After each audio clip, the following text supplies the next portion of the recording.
علی سیدنا محمد وعلی آل سیدنا محمد وبارک وسلم۔ نبی علیہ الصلوۃ والسلام دنیا میں تشریف لائے اور آپ نے انسانوں کا ایک مثالی معاشرہ قائم کر کے دکھا دیا، جس معاشرے کے اندر محبت تھی، الفت تھی، ہمدردی تھی، خیرخواہی تھی، ایک دوسرے کی بھلائی تھی، جو انسانوں کا ایک بہترین معاشرہ تھا۔ ہر طرف امن کا دورہ تھا۔ یمن سے عورت چل کے مدینہ آتی تھی اور راستے میں 1 مہینہ تقریباً اس کو سفر میں لگتا تھا۔ نہ اس کو اپنی عزت کا خطرہ، نہ مال کا، نہ جان کا۔ اور وہ کہتی تھی کہ مجھے یوں لگتا ہے کہ مدینہ سے یمن، نبی اسلام نے ارشاد فرمایا الدین النصیحہ، دین سراسر خیرخواہی ہے۔ جو بندہ بھی دیندار ہوتا ہے وہ خیرخواہ ہوتا ہے۔ خیرخواہ کا مطلب دوسرے کا بھلا سوچنا، دوسروں کے بارے میں اچھا سوچنا۔ ایسے بندے کے دل میں نفرت، کینہ، بغض اور حسد نہیں ہو سکتا جو دوسروں کے بارے میں اچھا سوچے۔ اگر یہ بیماریاں ہوگی تو انسان پھر برا سوچے گا، اچھا نہیں سوچے گا۔ تو نبی علیہ السلام نے دین کو ڈیفائن کیا کہ الدین النصیحہ، دین سراسر خیرخواہی ہے۔ یعنی جہاں آپ کو دین نظر آئے گا وہاں خیرخواہی نظر آئے گی، اور جہاں خیرخواہی نظر آئے گی وہیں دین ہوگا۔ بدخواہی اور دین دو چیزیں اکٹھی نہیں ہو سکتی۔ اگر آپ دیکھیں کہ کسی کے اندر بدخواہی ہے، فوراً سمجھ لیں کہ اس کے اندر دینداری نہیں ہے، اور اگر آپ دیکھیں کہ کسی بندے کے اندر دین ہے، آپ سمجھ لیں یہ سب کا خیر خواہ ہوگا، ہر کسی کا خیر خواہ، اپنوں کا بھی، پرایوں کا بھی، دوست کا بھی خیر خواہ، حتیٰ کہ دشمن کا بھی خیر خواہ، وفاداروں کا بھی خیر خواہ، غداروں کا بھی خیر خواہ، انسانوں کا بھی خیر خواہ اور جانوروں کا بھی خیر خواہ۔ مومن کے اندر خیر خواہی بھری ہوتی ہے۔ چنانچہ حضرت عثمان غنی اللہ عنہ نے ایک مرتبہ شام سے گندم امپورٹ کی، کئی 100 اونٹوں کا قافلہ ان کا پہنچا ایک ایسے وقت میں جبکہ مدینہ میں گندم کی شارٹیج تھی۔ لوگ اس کو دگنی قیمت پہ خریدنے کو تیار تھے۔ یہ ڈیمانڈ اینڈ سپلائی کا معاملہ ہے۔ جب ڈیمانڈ بڑھ جاتی ہے تو پھر سپلائی کے لیے کتنی بھی قیمت دینی پڑے لوگ دیتے ہیں۔ جب کئی 100 اونٹوں کا قافلہ مدینہ کے باہر پہنچا تو یہودی جو بڑے بڑے تاجر تھے وہ عثمان غنی اللہ عنہ کے پاس آئے اور کہنے لگے کہ ایسے ہے کہ آپ اپنا پورا سامان ہمیں ہول سیل پہ فروخت کر دیں، پھر آگے ہم تھوڑا تھوڑا کر کے بیچتے رہیں گے۔ عثمان غنی اللہ عنہ نے فرمایا کہ ٹھیک ہے، تم مجھے اچھا پروفٹ دو، میں تمہیں دے دیتا ہوں۔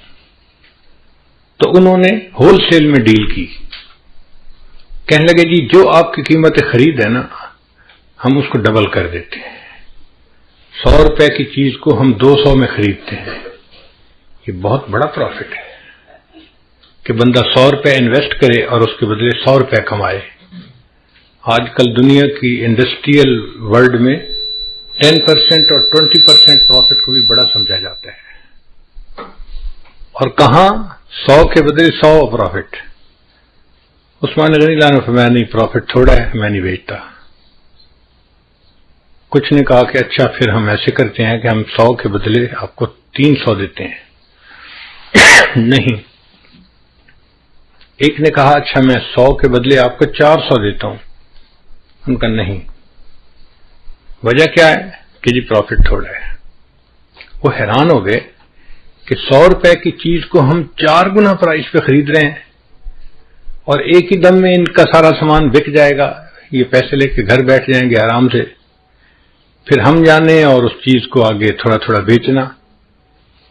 مگر یہ بندہ مطمئن ہی نہیں ہو رہا۔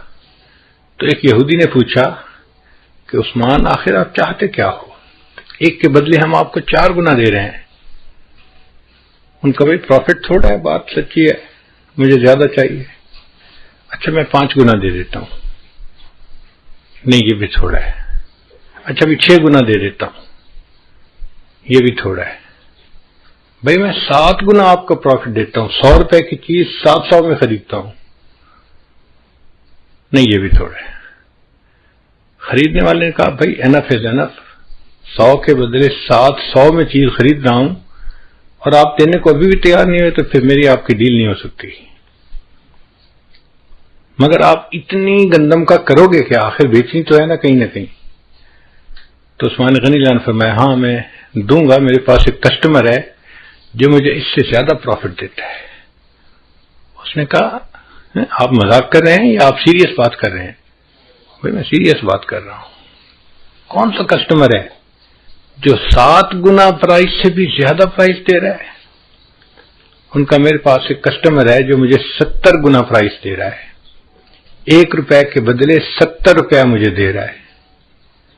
چنانچہ انہوں نے اس گندم کو بیچنے کے بجائے مدینہ طیبہ کے غریبوں میں مفت تقسیم کر دی کہ میرا اللہ مجھے اس کے بدلے 70 گنا اجر عطا فرمائے گا۔ خیر خواہی کا ایسا جذبہ نبی علیہ السلام نے ان کے اندر بھرا تھا کہ 7 گنا پرائس پہ ان کا سامان بک رہا تھا، نہیں بیچا۔ کوئی اور بندہ ہوتا تو سوچتا میں تو پیسے بناؤں بھائی، میرا تو اس سال کا ایک اچھا سودا ہو جائے گا اور میں پورا سال آرام سے بیٹھ کے کھاؤں گا۔ ان کا نہیں، مجھے اس وقت پروفٹ نہیں کمانا، مجھے غریب لوگوں کی خیر خواہی کرنی ہے۔ ان کے پاس کھانے کو کوئی چیز نہیں تو میں اللہ کے راستے میں ان کو تقسیم کر دیتا ہوں اور اس کے بدلے اللہ مجھے 70 گنا پروفٹ عطا فرمائے گے۔ یہ نبی علیہ السلام نے ایک جذبہ بھرا تھا صحابہ کرام میں، چنانچہ ہر بندہ دوسرے بندے کی خیر خواہی کرتا تھا۔ جیسے ہمیں اپنا فکر ہوتا ہے نا کہ ہمیں نقصان نہ ہو، ایسے ان لوگوں کی یہ حالت تھی کہ وہ سوچتے تھے دوسرے کا نقصان نہ ہو۔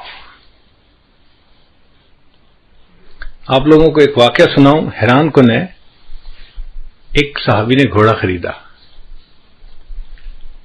اور فرض کرو انہوں نے گھوڑا خریدا 3000 ریال میں، مثال دے رہا ہوں، یہ فگر جو ہیں یہ ایکچوئل نہیں ہے، میں ایک جنرل فگر بتا رہا ہوں سمجھنے کی خاطر، بات سمجھانا مقصد ہے۔ انہوں نے 3000 ریال میں ایک گھوڑا خریدا، لے کے گھر آئے، بھائیوں نے دیکھا، سب نے کہا یار نسل اچھی لگتی ہے، گھوڑا صحت مند ہے، تمہیں بڑی اچھی ڈیل مل گئی ہے۔ ویسے سچ بتاؤں نا تو گھوڑا تو لگتا ہے 4000 ریال کا، اور تمہیں 3000 میں مل گیا تو اچھا سودا مل گیا بھائی، مبارک ہو۔ اب اس نے سن لیا کہ پرائس 4000 تھی اور دینے والے نے مجھے سستا بیچ دیا، ہم ہوتے تو شکر ادا کرتے کہ اچھی ڈیل ہو گئی۔ وہ اگلے دن اٹھے اور 1000 ریال اور جیب میں ڈالا اور گھوڑے کے مالک کے پاس گئے، بھئی کل میں نے آپ سے گھوڑا خریدا تھا، آپ کو اپنی چیز کی ورث کا پتہ نہیں تھا، وہ 4000 کا گھوڑا تھا، آپ نے مجھے 3000 میں دیا، میں آپ کا نقصان نہیں کرنا چاہتا، 1000 ریال آپ مجھ سے اور لے لیں۔ آپ نے دنیا میں کبھی ایسے کوئی ڈیل ہوتے دیکھی کہ کسٹمر کہہ رہا ہے کہ 1000 دینار آپ اور لے لیں، مجھے سستا نہ دیں؟ خیر اس نے لے لیا۔ تھوڑے دنوں کے بعد علاقے میں گھوڑ دوڑ کا مقابلہ ہوا، سباق الخیل۔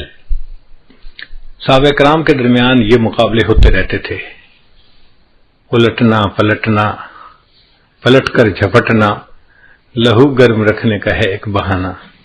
تو صحابہ کرام اس قسم کی ایکسرسائز کرتے رہا کرتے تھے۔ اب جب گھوڑ دوڑ ہوئی تو اللہ کی شان دیکھیں کہ وہ گھوڑا سب میں سے ٹاپ کر گیا، فرسٹ آ گیا۔